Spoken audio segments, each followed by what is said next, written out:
Christmas is a time for giving, not receiving. Ha! Yeah, right.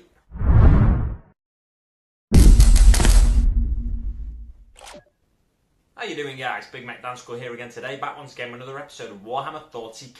And in today's video, this is my Get Ready for Christmas special. So it's about that time of year when some really organised people out there have started thinking about what they're going to get their mates, their relatives, mum, dad, cousins, whoever, the workmates, colleagues, for Christmas. So I thought I'd let you in on a little secret. Now, my little secret is, I often, when I'm going out Christmas shopping, I think, what could I get someone that's going to come back to me? For terrain. Last Christmas, I was in a mad rush last few days. I think it was Christmas Eve, in fact, that I was running round Ashton and running round Staley Bridge and Manchester, Stockport. I was running around all the shops looking for something to get my sister. I didn't really know what to get her. And then I came across these things. A little pack, a 3-pack of these taster whiskies. Look at that. It's got a little bottle in there. And let's see what the whiskey smells like. Oh, that smells really smooth. Old St Andrew's Twilight if you're after a certain whiskey. That smells really nice, that. I'm going to smell the rest now. Ew. Old St Andrew's Clubhouse Signature Blend. That just smells like aftershave. Yeah, it smells like an old man's aftershave, that one. Don't get that one. Get the Twilight. There is one more which I'm going to smell. It's very exciting. Old St Andrew's Fireside. Aged 12 years. What are the others aged? Ooh. That smells a bit like it smells like a cheap whiskey, that, to be honest. I'm going way off topic here, but we'll bring it back. We'll bring it back, shall we? So I bought these. I say bought. Here's a little story for you. I was in Sainsbury's on Christmas Eve and I saw the 3-pack of these and it wouldn't scan on the checkout. I was like, oh, what am I going to get my sister now? I don't know what I'm going to get her.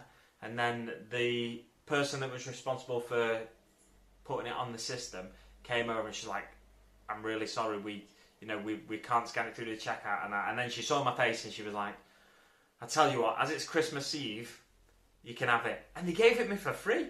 Now, obviously, this isn't the only reason I bought these. My sister's a massive fan of whiskey. She likes bourbon, she likes scotch, she likes everything. Personally, the reason I thought I didn't like whiskey for years was that I didn't like bourbon. And I was only really trying bourbons. I don't know why, it was just what was on the shelf in the pubs at the time. But turns out, yeah, I quite like scotch.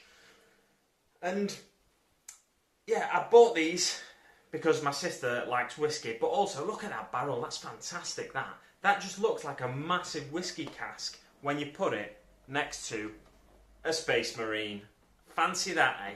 So I bought these with the intention of asking my sister to return these to me, these crates, so I could use them for terrain. And they come on these handy little stands as well, which I can just plonk that on there. I can stick these on the back of an Orc truck if I want and have it as an Orc brew truck, something like that. Just a nice little creative bit of a conversion or creative little bit of terrain.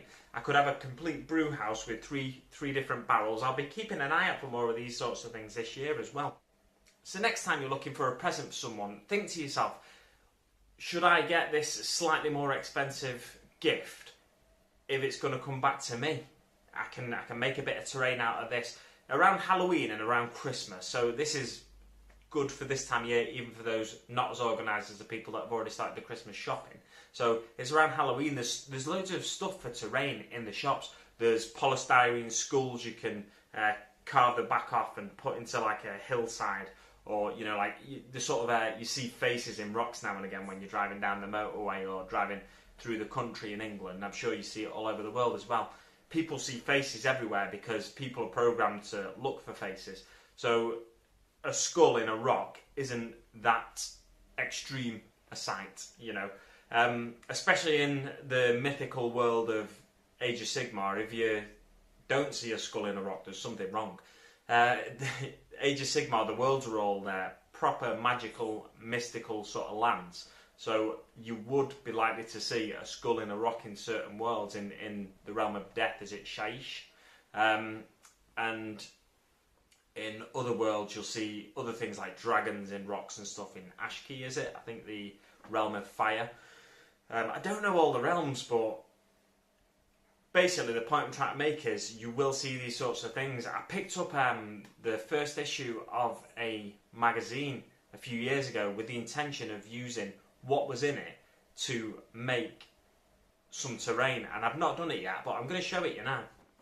So this is what I picked up a few years back. You can see it's a dinosaur skull basically.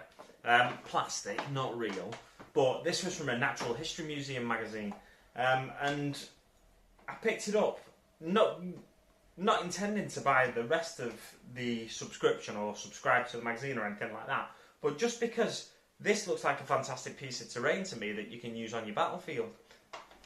Stuff like this, you see stuff like this around Halloween, it's perfect. Just go out looking for skulls, looking for dragons, looking for anything related to Halloween. You can probably come up with a reason why you should have this on a wargaming table as a bit of terrain. But definitely, as I said earlier in this video, keep your eyes out when you're buying presents for people around this time of year, whether it's a birthday present, a Christmas present, a Hanukkah present, any other kind of religious festival related present.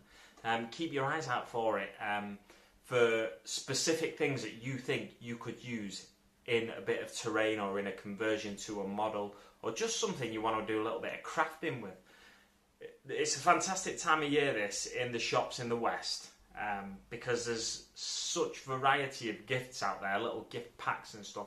Even the packaging of certain things can be used to make a bit of terrain, whether it's you just turn the plastic in a packaging upside down, you use it as a bunker, as a building, as a sort of power generator, if it's like a semicircular, it could be a biscuit packet or anything like that.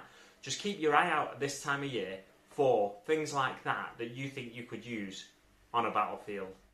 And on that note, thanks so much for watching, and I'll see you on the battlefield.